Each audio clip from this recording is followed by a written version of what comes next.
The flicker of my computer screen was the only light in the room as I scrolled through endless emails.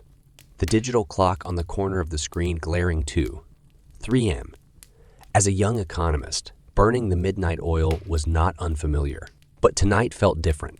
The monotony was broken by an email that didn't belong. No subject, no sender. Intrigued, I clicked it open. The message was brief but enticing. Survive one night in the Red Room and claim your reward. It was the kind of thing I'd usually scoff at, but something about it beckoned to me. The Red Room was an urban legend in our city, a dark web tale of a place where the unseen eyes controlled your fate, and survival was a gamble.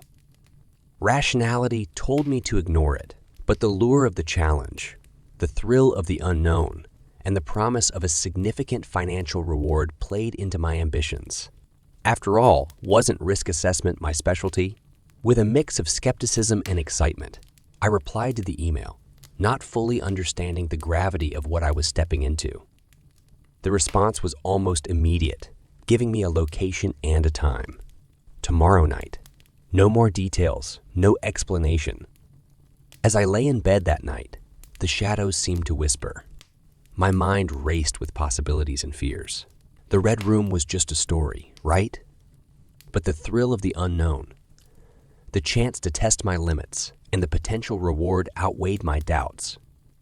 I drifted into an uneasy sleep, a part of me questioning my decision, another part burning with curiosity. Tomorrow night would either be a bold adventure or a terrible mistake, but I was too entwined in the web of intrigue to turn back now. The morning sun did little to dispel the unease that had settled over me. I spent the day in a daze, the mundane tasks of my job unable to distract me from the thought of the upcoming night. Questions swirled in my mind. What was the Red Room? Who was behind this? And what did they want from us? But above all, the question that echoed in the depths of my mind, was I prepared for what lay ahead? The evening sky was a deep orange as I approached the designated location. It was an old, imposing building, its windows dark and unwelcoming. My heart raced with a mix of fear and excitement. I wasn't alone. Others, like shadows, drifted towards the building, each carrying their own reasons, their own fears. Inside, we were a motley crew, a mixture of skeptics, adrenaline junkies, and those driven by desperation or greed. There was an uneasy camaraderie among us. We introduced ourselves with hesitant smiles and guarded eyes. I met a journalist, a nurse, a college student, and others, each drawn to the Red Room by the allure of the unknown. The atmosphere was thick with tension, an undercurrent of dread mingling with the false bravado. As we shared stories, I noticed how people clung to the mundane details of their lives, perhaps trying to reassure themselves of their reality.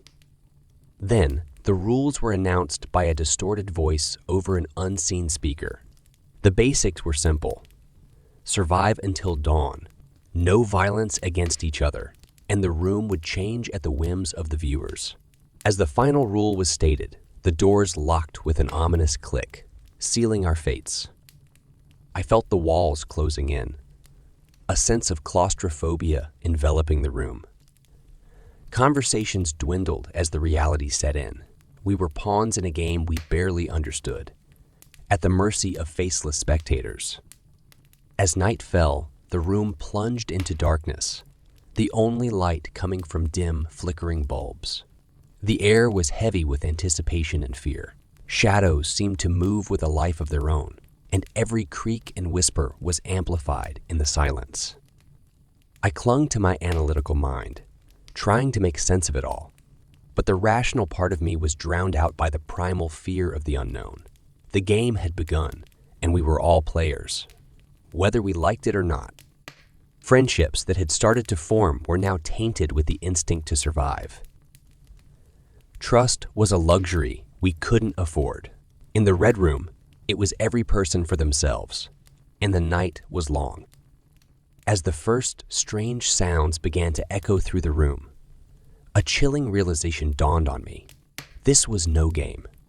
It was a fight for survival, and the horror was just beginning. As the night wore on in the Red Room, the atmosphere shifted from tense anticipation to outright fear. It started subtly, a whispering sound, a fleeting shadow, but quickly escalated. The walls, once solid, began to shift and move, creating disorienting patterns. It was as if the room itself was alive, breathing, and watching us. I tried to maintain my composure, to analyze the situation like any other problem I'd encountered in my career as an economist. But this was no market trend or statistical model. It was raw, unadulterated fear. The others were unraveling too. The journalist who'd been all bravado at the start was now a trembling mess, muttering about the impossibility of what we were seeing. The nurse tried to comfort her, but her own eyes betrayed her terror. Then, the real threats began. The first was a sudden drop in temperature, turning our breaths into visible puffs of air. I remembered reading about psychological tactics used to instill fear: isolation, sensory deprivation, extreme temperatures. Were we just part of some twisted experiment? Without warning, a loud bang echoed through the room, followed by a piercing scream from the college student. In the dim light, we saw the source of his terror, a grotesque figure, something out of a nightmare, inching closer to us. Panic ensued. We scattered, trying to find hiding spots in the ever-changing landscape of the room. The rules were clear: no violence against each other. But what about defending ourselves from whatever this was? I found myself backed into a corner, my heart pounding in my chest. The figure loomed closer, its features obscured, but its intent clear. In a moment of sheer desperation, I lunged forward, my hands finding a loose piece of metal from the shifting walls. With a primal scream, I swung at the figure, only for it to vanish into thin air. Breathless and shaking, I realized the true horror of the Red Room. It wasn't just about physical survival. It was a psychological war. The unseen viewers were toying with us, feeding off our fear. As the night progressed, more horrors were unleashed. Sounds of torment, illusions of our deepest fears, physical threats that appeared and disappeared. I watched as the others broke down, one by one, their sanity slipping away. I clung to my rational mind, but it was like holding onto a raft in a stormy sea. The economist in me tried to calculate odds, to find patterns, but there was no logic here, only madness. As dawn approached, I realized that surviving the night was only part of the game. The real challenge was maintaining our grip on reality, on our humanity. And as I looked around at the broken figures of my fellow participants, I wondered if it was already too late for us. The Red Room had become a labyrinth of terror, and as the night stretched on, it began to unravel the very fabric of our sanity. The once hesitant bonds of trust we had formed were now dissolving into paranoia and suspicion. The darkness around us seemed to seep into our minds, turning fear into hysteria. I watched, heart pounding, as alliances shifted and broke. The journalist, her eyes wild with fear, accused the nurse of conspiring against us. Harsh words escalated into physical altercations, fueled by the terror that had been festering within us. My own mind was a battleground. As an economist, I was trained to analyze situations, to look for rational explanations and strategies. But nothing in my career had prepared me for this. The room's manipulations were relentless, now showing us twisted visions of our loved ones, now subjecting us to physical threats that seemed all too real. The line between reality and illusion blurred. I couldn't tell if the screams I heard were from my fellow participants or conjured by the room to further torment us. The cold, analytical part of me struggled to remain dominant, but it was like trying to hold back the tide with my bare hands. In a moment of eerie calm amidst the chaos, I found myself face to face with the college student. His eyes, once filled with youthful exuberance, now reflected a haunting emptiness. "It's every man for himself," he whispered, his voice barely recognizable. The next moment, he lunged at me, a makeshift weapon in his hand. The fight was brutal and desperate. I managed to fend him off, but the encounter left me shaken to the core. The realization hit me like a physical blow. We were no longer just fighting the horrors of the room. We were fighting each other. As dawn approached, the Red Room seemed to sense our breaking points and pushed harder. Visions of my past mistakes and regrets flooded my mind, intertwining with the present terror. I found myself questioning my own morality, my choices, and whether survival was worth the cost. The final hour was a symphony of madness. The room's manipulations reached a crescendo, and so did our reactions. Trust was a forgotten concept, replaced by raw survival instinct. I saw the worst of human nature. And I saw it in myself. As the first light of dawn began to seep through the cracks of the Red Room, I was no longer sure of who I had become. The room had ceased its torments, but the psychological scars it left were indelible. We were survivors, but at what cost? I emerged into the morning light, a shell of my former self, haunted by the night's events. The Red Room had tested us, broken us, and in the end, it was our own inner demons that had proven to be the most terrifying of all. As the weary light of dawn began to pierce the darkness of the Red Room, the voice, ever cold and detached, presented us with a harrowing final challenge.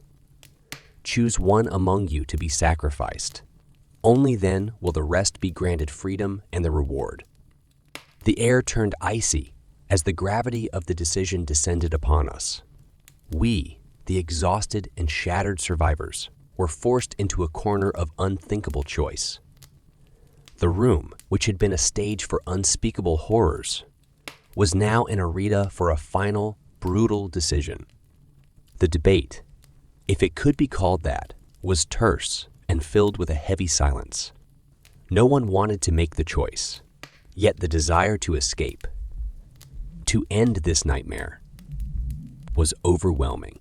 Glances were exchanged, each of us wrestling with our conscience, our survival instincts, and the haunting reality of the situation. In a moment that would forever haunt me, I stepped forward. As an economist, I had always dealt with the cold logic of cost, benefit analyses.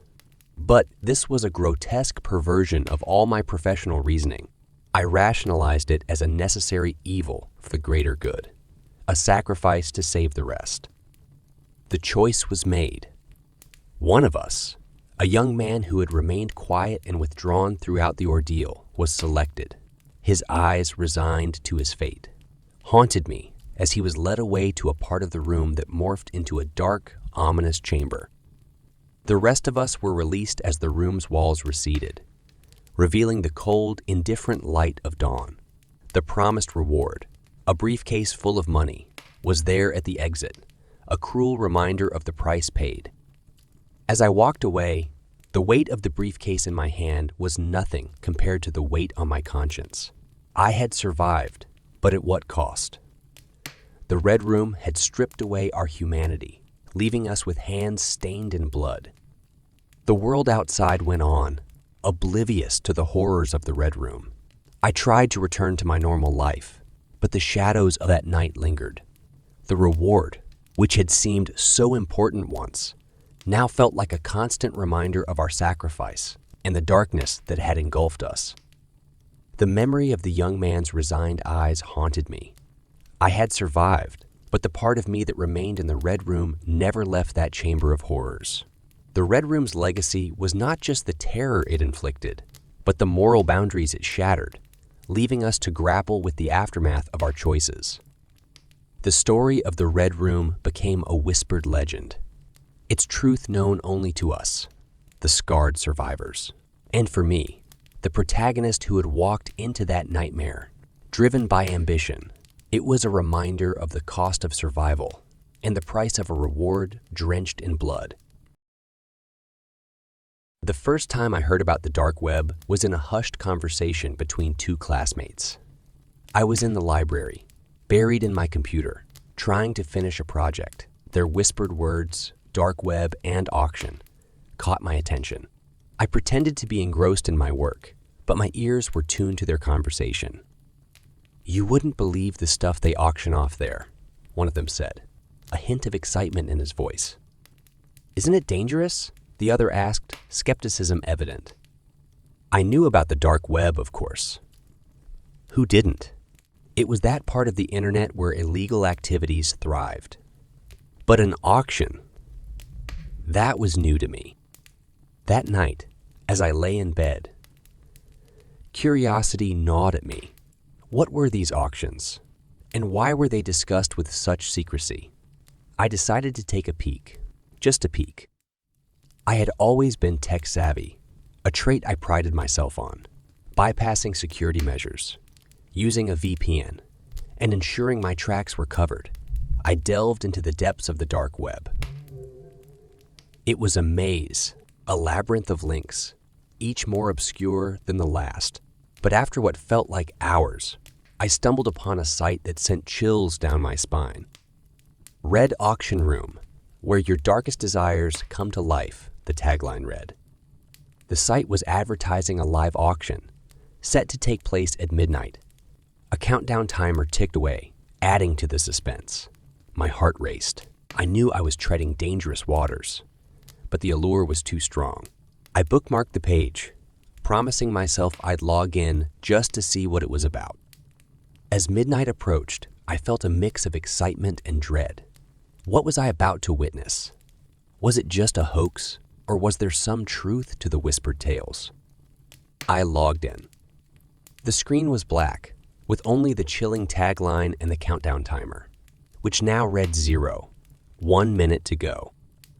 I waited, my breath held, my fingers tapping nervously on the keyboard. The forbidden curiosity had ensnared me, and there was no turning back. The moment the clock hit midnight, the screen transitioned from black to a dimly lit room. The ambiance was eerie, with a single spotlight illuminating a metal chair in the center.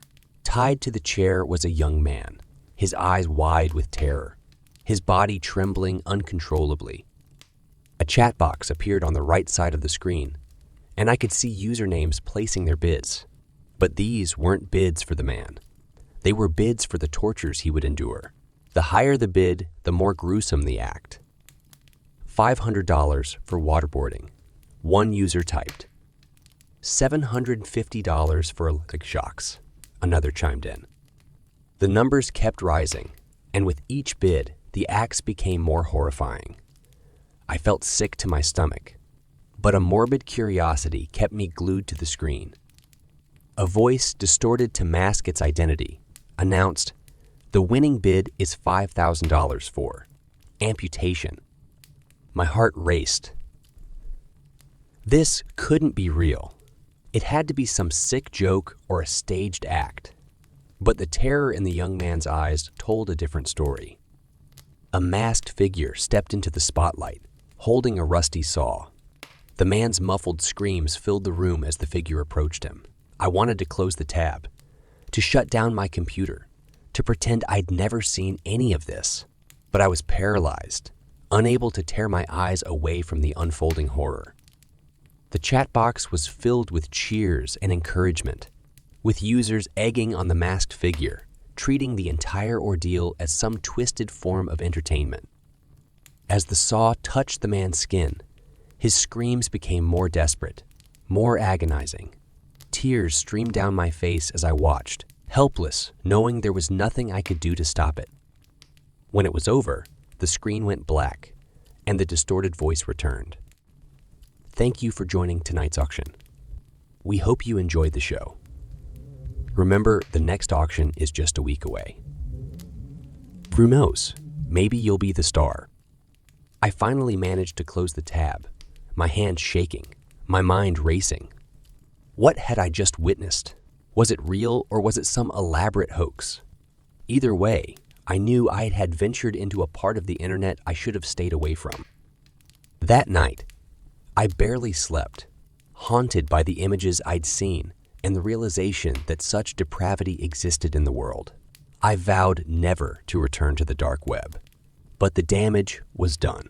The red auction room had left an indelible mark on my soul, a chilling reminder of the depths of human cruelty. The auctions continued, each more horrifying than the last. I tried to convince myself that it was all a sick joke, that the people on the screen were actors, and the tortures were staged. But deep down, I knew the truth. The screams, the pain, the raw terror. It was all too real.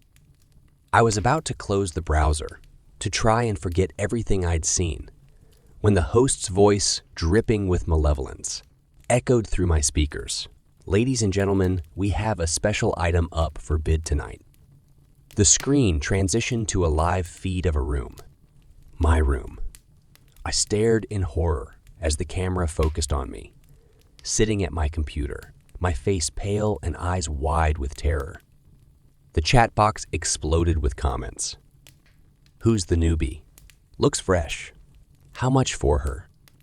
The bids started pouring in, each one more chilling than the last. $10,000 to see her scream.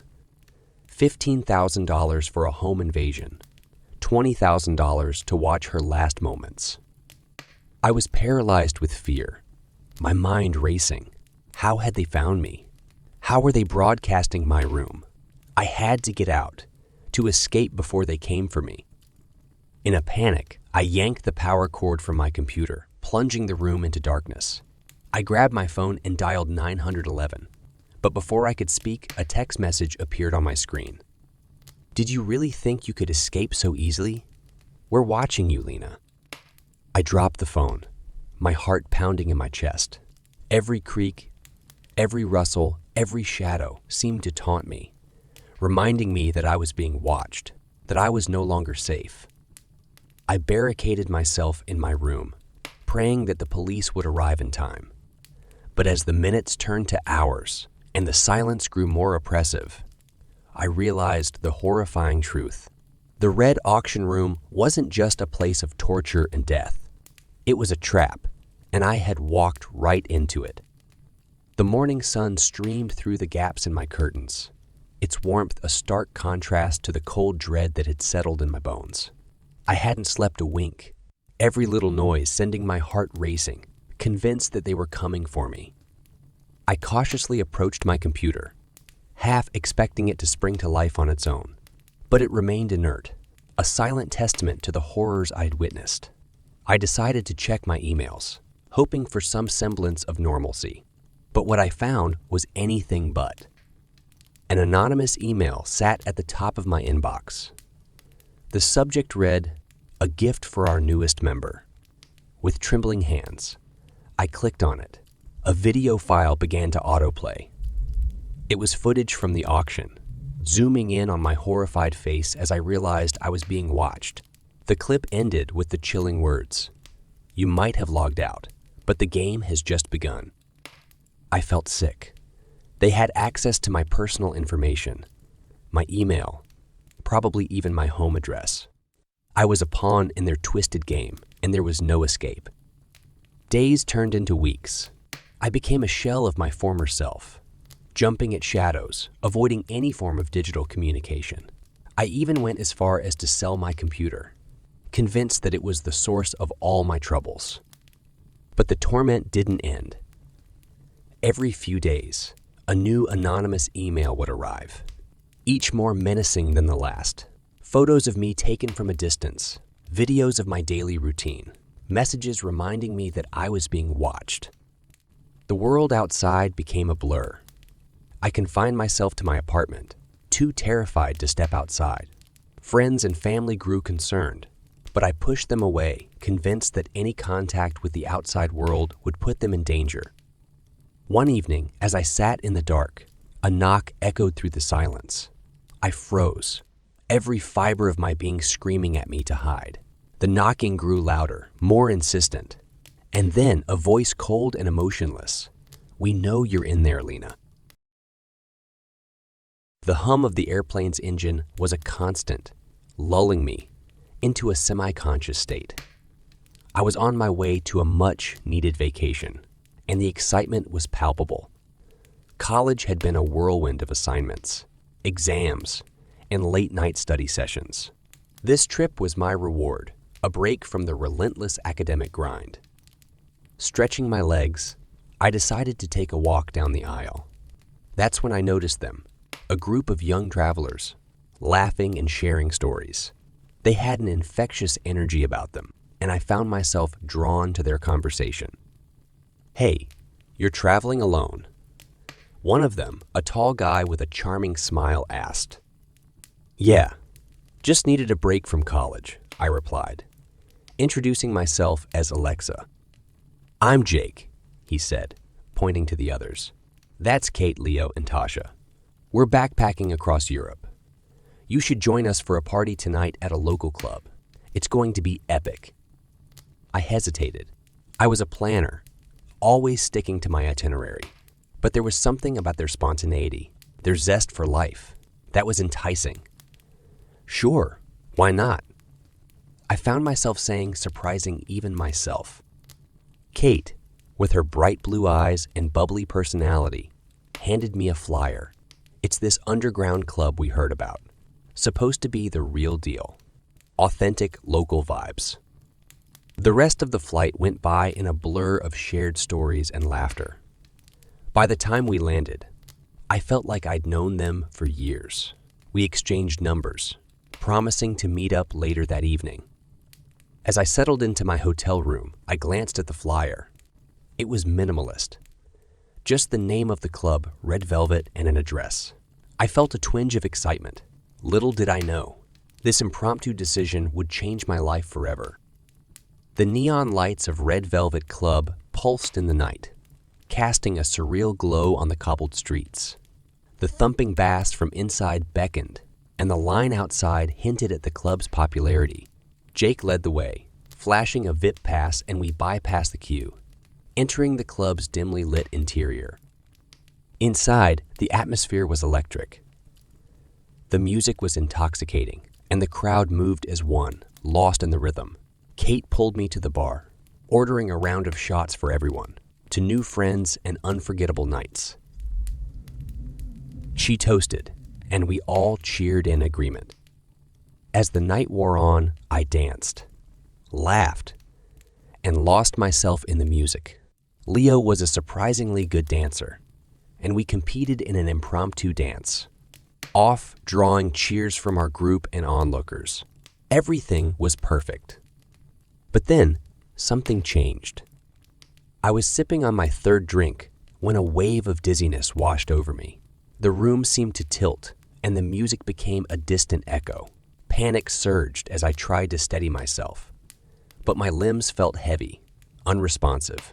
I tried to call out to Leo, to anyone, but my voice was a mere whisper, drowned out by the cacophony around me.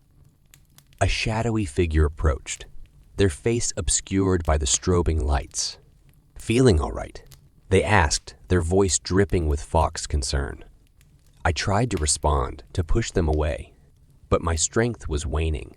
The last thing I remember was the figure's cold, mocking laughter as the world faded to black. The cold, hard surface beneath me was the first sensation that pierced through the fog of my consciousness. My eyes fluttered open, adjusting to the dim light. The room was small, its walls made of grimy, cracked concrete. The air was thick with a musty, metallic scent. I tried to move, but my wrists and ankles were bound tightly to a chair. Panic surged as I realized I was gagged, the taste of stale cloth filling my mouth. My heart raced, each beat echoing loudly in my ears. A large monitor on the opposite wall flickered to life. The screen displayed a chat room, messages flooding in at an alarming rate. Usernames like Darkwatcher and Painlover60. 9 sent shivers down my spine. Is she awake yet? Can't wait for the show to start. How much for a finger? The realization hit me like a ton of bricks. I was the main attraction in some twisted online show, the infamous Red Room I'd heard whispers about in hushed conversations. A distorted voice boomed from hidden speakers. "Ladies and gentlemen, thank you for your patience. Our star tonight is the lovely Alexa. Fresh meat for our discerning audience." I strained against my restraints, tears streaming down my face. But the more I struggled, the tighter the rope seemed to become. The voice continued, as always. The rules are simple. You bid, you decide her fate. Let's make this a night to remember. A table filled with an array of sharp, gleaming instruments was wheeled into view. Knives, pliers, drills, tools of torture, each more terrifying than the last. The chat room erupted in excitement, the bids coming in fast and furious. The numbers climbed higher and higher, each bid accompanied by a gruesome request. I want to see her scream. Break a finger for every word she tells. Let's see how much pain she can endure. Despair settled in as I realized the extent of my predicament. I was trapped. A pawn in a sick game, with no way out. The only question that remained was how long I could hold on before the darkness claimed me. The distorted voice of the host echoed in the dimly lit room. Let the games begin. A chilling silence followed, broken only by the rapid beating of my heart. The first challenge was simple but sadistic. A bowl filled with ice-cold water was placed in front of me. Hold your breath and submerge your face for as long as you can, the host commanded. The online audience's comments flooded the screen, some cheering me on, others betting on how long I'd last. I took a deep breath, plunging my face into the freezing water. The cold stung my skin, and my lungs screamed for air. But I held on, determined not to give them the satisfaction of seeing me break. After what felt like an eternity, I emerged, gasping for breath. The host laughed. Impressive. But that was just the beginning. The next challenge was even more brutal. A hot iron rod was brought out, its tip glowing red. Choose a hand, the host said with a smirk. Tears streamed down my face as I presented my left hand, trying to brace myself for the pain. The searing heat burned my flesh, the smell of charred skin filling the room. I screamed, the pain unbearable, but I refused to pass out. The audience's excitement grew with each challenge. They reveled in my suffering, their comments growing more and more sadistic. Break her fingers, cut her hair, and burn it. Make her eat glass. The host obliged, subjecting me to one horrifying ordeal after another. Throughout it all, I clung to a single thought: survival. I thought of my family, my friends, and all the dreams I still wanted to achieve. I wouldn't let these monsters break me. With each challenge, my resolve grew stronger. I would endure, no matter the cost. Hours seemed to drag on, each moment filled with agony. But as the final challenge approached, a glimmer of hope sparked within me. If I could survive this, maybe, just maybe, I could find a way out. The host's voice dripped with anticipation. For our final act, Alexa will have to make a choice, one that will determine her fate. A sharp knife was placed before me, its blade gleaming in the dim light. Carve a message into your arm, one that our audience will never forget. Tears blurred my vision as I picked up the knife, the weight of my situation pressing down on me. But I was determined to leave a message, one that would haunt them forever. With trembling hands, I carved the words, "I will survive." The host's laughter echoed in the room. Bravo, Alexa. You've given us a show to remember. But as the screen faded to black, I clung to those words, a beacon of hope in the darkest of times. The room was plunged into darkness, the sudden silence deafening after hours of torment. I could hear muffled voices and the distant sound of footsteps, but my mind was too foggy to make sense of it all. The pain was overwhelming, every inch of my body screaming in agony. Suddenly, the door to the room was kicked open, and a beam of light pierced the darkness. A masked figure entered, quickly overpowering the Red Room's host, who'd been preparing for another round of torture. The host's cries were cut short as the figure efficiently subdued him. I tried to scream, thinking this was just another twist in the sick game, but my voice was weak. Barely a whisper. The masked figure approached me, their movements swift and precise. They cut the ropes binding me, and I collapsed, my strength completely drained. "It's okay, Alexa. You're safe now," the figure whispered, removing their mask to reveal the face of a woman, her eyes filled with determination and concern. I recognized her. She was one of the flight attendants from my trip. "Why?" I managed to croak out. She quickly explained, "I'm an undercover agent.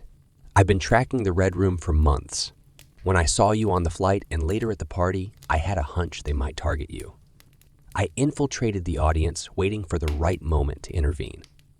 The power outage had provided the perfect opportunity. She had hacked into the Red Room system, causing the blackout and giving her the chance to rescue me. As we made our way out of the hellish place, she filled me in on the details. The Red Room had been on the radar of international law enforcement for years. They had managed to evade capture by constantly changing locations and using advanced technology to hide their tracks. But this time, they had slipped up and the agent had been close on their heels. We emerged into the night, the cool air a stark contrast to the stifling atmosphere of the Red Room. Sirens wailed in the distance, and I could see flashing lights approaching. The agent handed me a blanket, her face a mask of professionalism, but her eyes betrayed a hint of emotion. "You're incredibly brave, Alexa. Not many could have endured what you went through." I nodded, tears streaming down my face. The weight of the ordeal was finally hitting me, and I felt a mixture of relief and trauma. But amidst the chaos, one thought stood out. I had survived. The days following my rescue were a blur. I was interviewed by the police, underwent medical examinations, and was offered counseling. The media caught wind of the story, and my face was plastered on every news channel. "Survivor of the infamous Red Room," the headlines read. I tried to return to a semblance of normalcy. My parents were supportive, holding me close, grateful for my return. Friends visited, offering words of comfort and trying to distract me from the trauma. But the nightmares persisted. Every time I closed my eyes, I was back in that dimly lit room, feeling the eyes of countless strangers on me, anticipating my pain.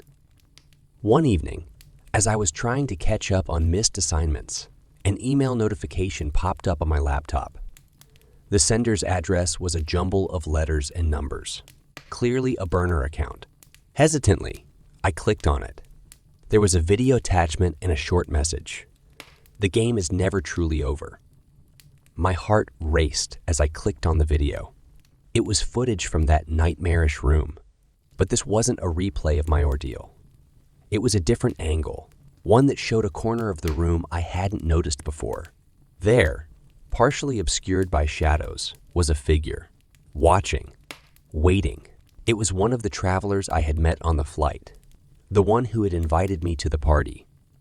The realization hit me like a ton of bricks. They had been in on it. They had set me up from the very beginning. The video ended with a close-up of their face, a sinister smile playing on their lips. I slammed my laptop shut, my breathing ragged. The walls of my room seemed to close in on me. The feeling of being watched, of being a pawn in someone's sick game, returned with full force. The Red Room might have been taken down, but its operators, its audience, were still out there, and they had their eyes on me. Days turned into weeks, and the email haunted me. I became paranoid, jumping at every shadow, suspecting every stranger.